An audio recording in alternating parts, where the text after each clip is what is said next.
Welcome back to Let the Quran Speak. This is a question and answer session. If you have any questions, please visit our website at www.quranspeaks.com.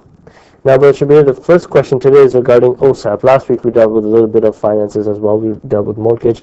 Now, this is a question probably spawned from that, the idea of student loans. This is basically most students have to take this money. Every year the fees are going higher and higher, and most students simply can't afford it, and it's just not feasible to go any other way. So is it okay for Muslims to take this loan knowing that eventually they have to pay interest on it? Some time ago, the coordinator of the Imams Council in this area had circulated a fatwa, a verdict, a ruling, given by a very important scholar from the Indo-Pak subcontinent, Mujahidul Islam Qasmi. And he said basically that such loans would be permissible for Muslims to take. And he reasoned that if Muslims did not take such loans, then the opportunities for education would be imbalanced against Muslims.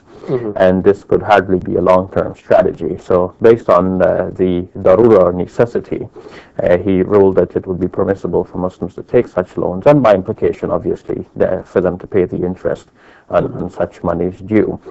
This ruling, to understand it better, one must differentiate between the giving and taking of interest. Taking interest is absolutely forbidden. There's no excuse ever for taking interest. But the giving of interest was prohibited in Islam because it's a contributing factor to the taking of it. But it's not in and of itself something that is absolutely forbidden and haram. Now, the second thing we're talking about is a person asking if it's okay to keep diaries in Islam, which is more interesting. This person is looking for Quranic verses or hadith regarding your answer. Well, we should say, first of all, it's permissible to keep diaries, and second, one does not have to justify saying that something is permissible by backing it up with Quranic verses and hadiths. It's the one who says that something is forbidden that needs this kind of proof. If something is not mentioned in the Quran or hadith, then it's permissible. That's a general principle.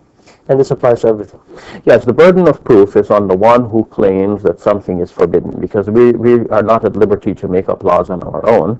And basically, according to the Quran, if something is not mentioned, afa Allahu an dhalika, God has just simply forgiven that. He has excused that.